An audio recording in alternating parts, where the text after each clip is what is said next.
చూస్తే అన్య మతస్థులు వద్దన్న బండి రాజాసింగ్ భవిష్యత్తు ఏమిటి? ఈరోజు తిరుమల వెళ్ళారు. తిరుమల తిరుపతి దేవస్థానంలో దర్శనం చేసుకున్న తర్వాత కేంద్ర సహాయ శాఖ మంత్రి బండి సంజయ్ గారు మీడియాతో మాట్లాడారు.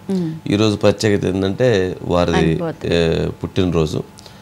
కేంద్ర సహాయ శాఖ మంత్రి ప్రజానాయకుడైనటువంటి బండి సంజయ్ గారికి జన్మదిన శుభాకాంక్షలు. అయితే ఆ నేతలో ఒక గొప్పతనం ఉంది. జనరల్గా పుట్టినరోజు అంటే అందరూ డిఫరెంట్గా సెలబ్రేషన్ చేసుకుంటాడు, పెద్ద పెద్ద పార్టీలు పెట్టి.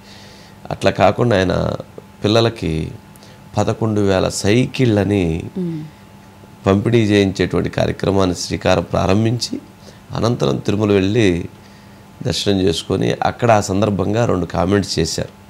ఒకటి, తిరుమలలో అన్యమతస్థులు ఉన్నారు అనేటువంటి చర్చ జరుగుతుంది, వాళ్ళను గుర్తించి తక్షణం రిమూవ్ చేయాల్సినటువంటి అవసరం ఉందనేటువంటి ఒక పాయింట్ రైజ్ చేశారు.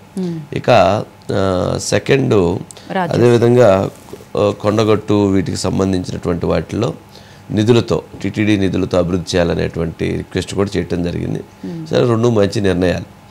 ఇక ఇది వైపు ఉంటే కాంగ్రెస్ పార్టీలో రాజాసింగ్ రాజీనామా మొన్న చేశాడు తను. ఈరోజు నడ్డా గారు దాన్ని ఆమోదించారు. జనరల్గా రాజీనామా లేఖను ఆమోదించడం అనేది వాళ్ళు కూడా కొంత సీరియస్ డెసిషన్ తీసుకున్నారని అనిపిస్తూ ఉంది. సరే, ఏదేమైనా కానీ భారతీయ జనతా పార్టీలో ఇది ఒక రకమైనటువంటి కొంత ప్రకంపనలే. సుధాకర్ అంటే ఏంటి, జనరల్గా రాజీనామాకు అనేక సందర్భాల్లో ఆవేశంతో ఇస్తారు, లేకపోతే ఇంకోటి ఉండిద్ది. కానీ కిషన్ రెడ్డి గారికి ఇచ్చినటువంటి రాజీనామా లేఖను ఆమోదించటం అని అంటే ఆయన మీరు వెళ్ళిపోండి, ఇక అవసరం లేదని చెప్పేటువంటి ప్రయత్నం. తను కూడా ఇంతకుముందు ఒక ట్వీట్ చేశాడు, 3 సార్లు గోషామాల్ ఎమ్మెల్యేగా నాకు అవకాశం కల్పించారు, నేను నిజంగా అందరికీ ధన్యవాదాలు తెలియజేస్తున్నామని చెప్పని. ఏంటి రాజాసింగ్ మీద అంత సీరియస్ యాక్షన్ జరగడానికి గల కారణం ఏంటి? ఒకసారి బైట్స్ ఉన్నట్టుంది, బైట్స్ ప్లే చేయండి. ఈ దేవస్థానంలో దాదాపు 1000 మందికి పైగా ఇతర మతస్థులు. స్వామివారి మీద విశ్వాసం, నమ్మకం లేదు. హిందూ సనాతన ధర్మం మీద వారికి ఆలోచన లేదు. ఆ సనాతన ధర్మాన్ని కాపాడాలి, సనాతనానికి అనుగుణంగా వ్యవహరించాలని చెప్పి ఆలోచన వరకు లేదు. అటువంటి ఉద్యోగస్తులకు టీటీడీలో ఉద్యోగాలు ఇవ్వడం ఏంది, వాళ్ళు ఇంకా కొనసాగించడం ఏంది? ఎప్పుడో ఒకసారి మార్పు జరగాలి. అరే గతం నుంచి ఉన్నారు వాళ్ళు, మేము ఏం చేయలేమంటే అది చేతకాంతనం అవుతుంది.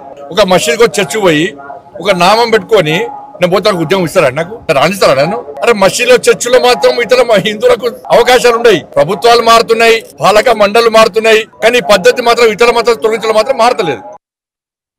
2014 నుంచి ఎన్ని ఇబ్బందులు భరించి ఇక్కడ వరకు వస్తున్నానంటే మా మీడియా మిత్రులకి కొంతమందికి తెలుసు. కానీ దురదృష్టం ఏంటంటే తెలంగాణలో బీజేపీ రావద్దు అనేవాళ్ళు చాలా జమ అయిపోయినారు పెద్దలు. అందుకోసం అయ్యా మీ పార్టీకి దండం, మీకు దండం అని ఒక లవ్ లెటర్ ఇచ్చి, కిషన్ రెడ్డి గారు మీ చేతి నుంచే ఇవాళ భారతీయ జనతా పార్టీలో నేను జాయిన్ అయినా, నేను నా రాజీనామా మీ చేతికే ఇస్తున్నా, ప్లీజ్ మీరు యాక్సెప్ట్ చేయండి అని కిషన్ రెడ్డి గారికి ఒక లెటర్ ఇచ్చి వచ్చిన.